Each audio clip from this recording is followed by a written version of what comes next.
कि 2001 में ना मुझे वोकल इश्यूज शुरू हुए जो 15 साल तक चले, और मुझे ये नहीं पता था कि ये वोकल इश्यूज है। मुझे नहीं पता था ये मेरी टेक्निक का प्रॉब्लम है, मैं गलत तरीके से गा रहा हूँ।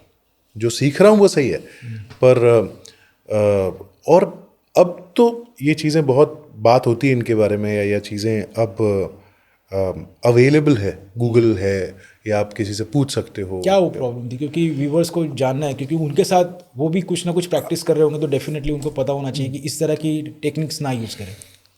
तो साहब क्या है कि पेट से गाना, सब कहते हैं पेट से गाओ, गले से मत गाओ, ये होता क्या है? ये पूरा पूरा एक साइंस है ना, वॉइस प्रोडक्शन एक साइंस है, पूरा पूरा वॉइस प्रोड्यूस कैसे होती है।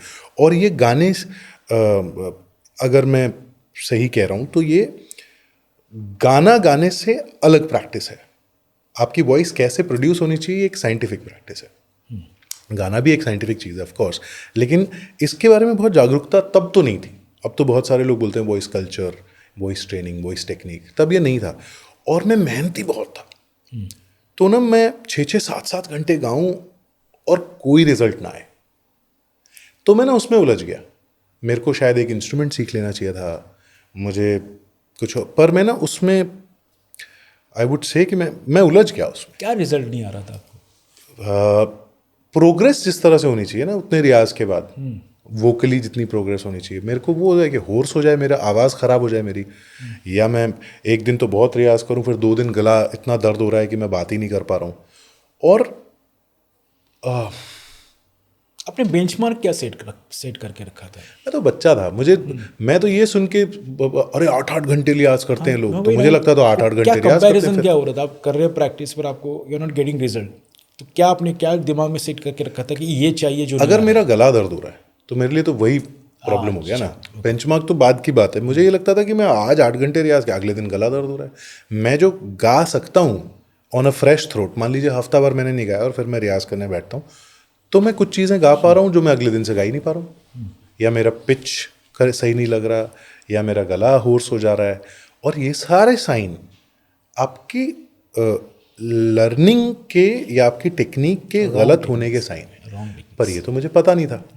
और अपन वही सुन के बड़े हुए हैं, अरे 8-8 घंटे रियाज करते लोग, 10-10 घंटे रियाज करते। वो तो बहुत बाद में समझ में आया कि सुनना भी रियाज है, वॉइस को तैयार करना भी रियाज है ना। सिर्फ गाना ही रियाज नहीं है, ये बहुत देर से समझ में आया। खैर, तो मैं बड़ा परेशान रहता था, और आप बिलीव नहीं करेंगे, ऐसा ऐसा मेरे को सजेशंस मिले, क्या होगा गले से खून ही तो निकल आएगा, कुछ नहीं होता। वो तो मुझे 20 साल बाद रियलाइज़ हुआ कि ये कितनी बेवकूफ़ाना एडवाइस थी, कि आपका गला, आपका वोकल कॉर्ड एक पतला फ्लैश का टुकड़ा है। It's a very very soft tissue. अगर उससे खून निकल आ रहा है, it's not a good thing. It's not a good thing. अगर उसमें दर्द हो रहा है, नोड्यूल्स हो जाते हैं उसमें, सब कुछ है। तो पर ऐसी ऐसी एडवाइस भी मिली है कि क्या होगा, खून ही तो निकल आएगा, करो, कुछ नहीं होता।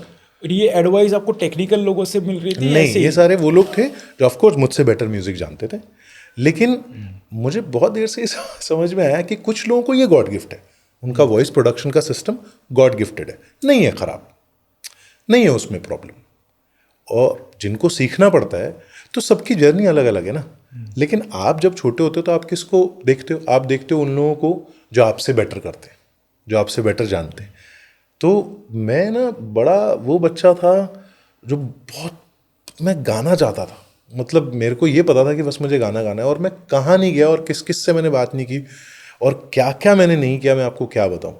लेकिन ना वो बच्चे का विस्मय लोग समझ नहीं पाते हैं, और वो शायद ये भी नहीं समझ पाए कि अगर मेरे तक ये प्रेशर उन पे होना नहीं चाहिए, ये भी बात है कि इट्स नॉट देयर जॉब, लेकिन अगर कोई आया तो कम से कम जो आप बोल रहे हो वो पता करके बोलो कहीं से, या कुछ पूछ के बोलो, या ये बोल दो मुझे नहीं पता।